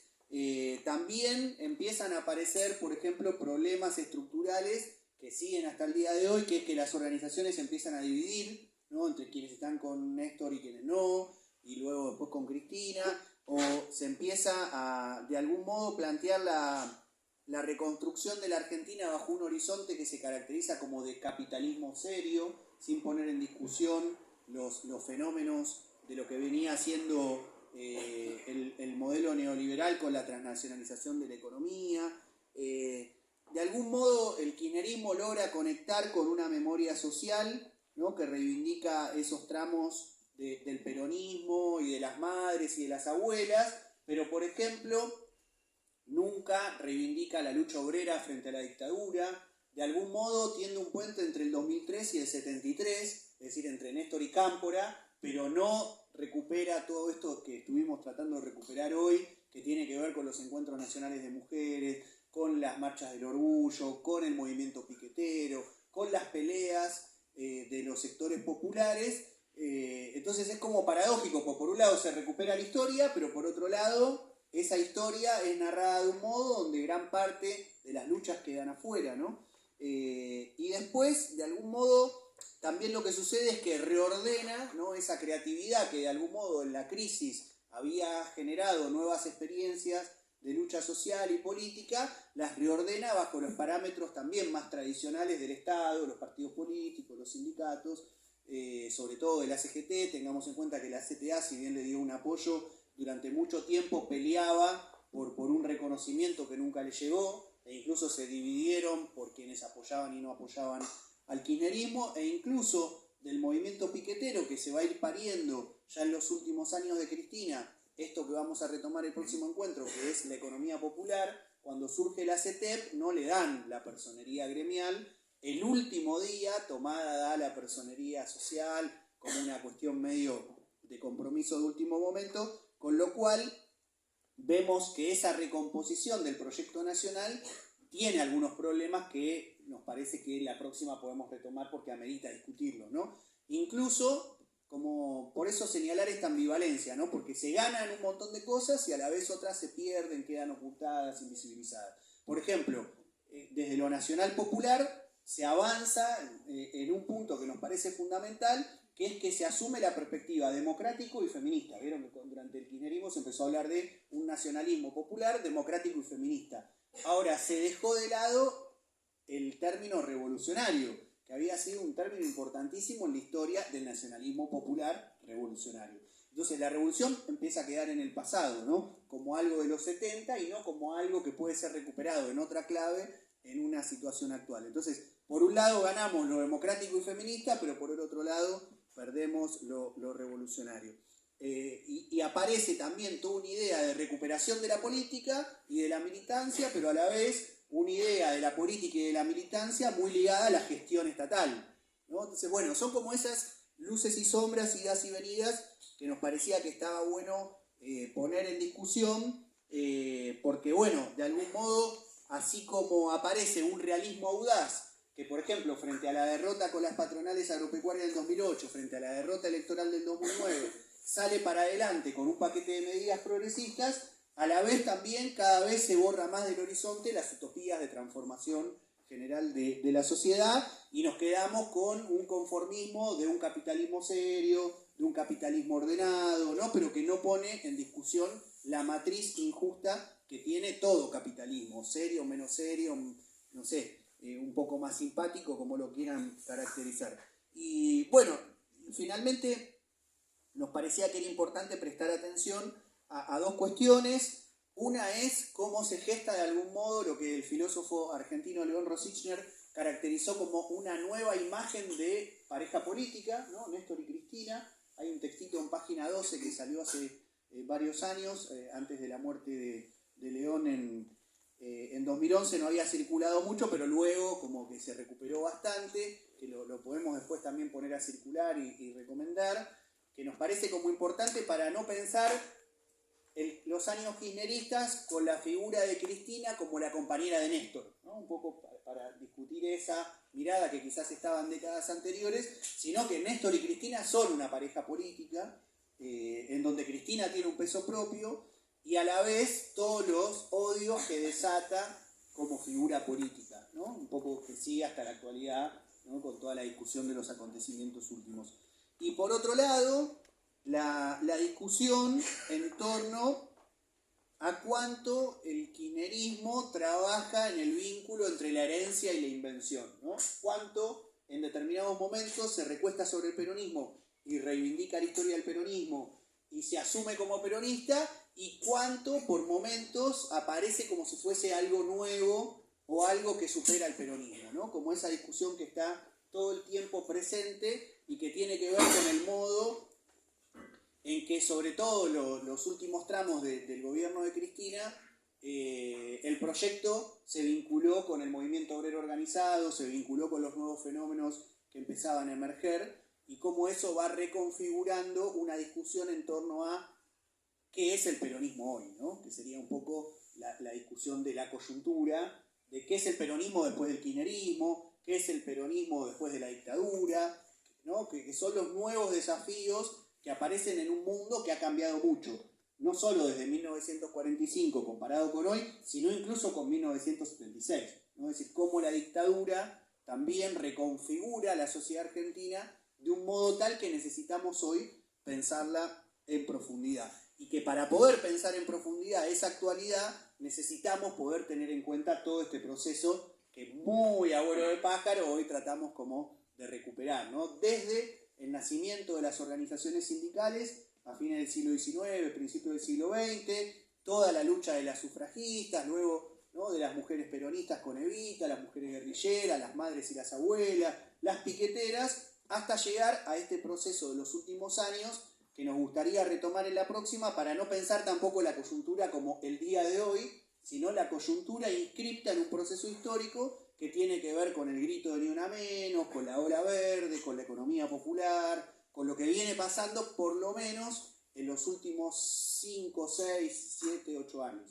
Así que bueno, un poco por ahí es que nos interesaba dejar sentadas las bases de cierta mirada histórica que hemos tratado de recuperar hoy, junto con los aportes teóricos de lo que trabajamos en el primer encuentro, para poder luego meternos más en una discusión sobre la actualidad de los últimos años. Bueno, no sé si querés agregar algo más. Estamos bastante justitos de horario para poder hacer un recreíto y demás, y después continuar como con un cierre o con algún ejercicio, si podemos hacer algunos grupos que teníamos planificados en el primer encuentro, pero no pudimos hacer. No, simplemente cerrar como para poder retomar en el encuentro siguiente, ¿sí? Nosotros acá sí identificamos una cuarta ola feminista, que es la que nace aproximadamente en el 2015 en adelante. y que tiene 3 características muy importantes, que es masiva, básicamente logró un aspecto masivo de participación en la ola, su aspecto de radicalización de la lucha, de las demandas y de las exigencias, y un profundo internacionalismo. Simplemente para mencionarlo y poder retomarlo en el próximo encuentro, pero que también identificamos esta nueva oleada feminista vinculada a un contexto de debacle de los gobiernos progresistas. Todo esto que mencionaba Pacheco en el último aspecto de los gobiernos, del gobierno kirchnerista y de las oleadas de gobiernos progresistas en Latinoamérica, encuentra su momento de debacle, el posibilismo tuvo sus límites, mostró sus límites, y hay un resurgimiento de gobiernos de derecha en toda Latinoamérica, ¿no? Entonces, justo se da que condice con el surgimiento de la cuarta ola feminista. Acá en nuestro país coincide con el inicio del gobierno macrista, así que queremos un poco meternos en esa discusión. En el próximo encuentro trajimos el libro que sacaron unos compañeros, que es muy interesante. Después no sé si las compañeras saben si están circulando, además, porque es una herramienta muy copada para tener a mano para la militancia, pero bueno, lo vamos a abordar más en el próximo encuentro, simplemente por falta de tiempo y porque necesita mucha precisión, porque una de las cuestiones que instala la cuarta ola feminista es recuperar la huelga, pero desde otros horizontes, y amplía la noción de lo que conocemos como trabajo, ¿no? ¿Por qué paramos las mujeres que no trabajamos en algún trabajo remunerado? ¿Por qué paramos las mujeres que trabajan en la economía popular? ¿Se para la producción? ¿No se para la producción? Bueno, un montón de cuestiones que están muy vinculadas a todo un auge de investigaciones sobre la economía popular y sobre la economía feminista, que tienen puntos muy vinculados y que nos gustaría retomar. Así que yo cerraría acá y eso, hacemos un cortecito, ¿no? Sí, la idea sería 10 minutos de recreo y retomar 40 minutos finales como para más o menos cumplir con los horarios. ¿Sí les parece? Voy a cortar acá. Compas, las que no se anotaron ahí en la listita, anótense. ¿Sí? Y hay ahí una tortita de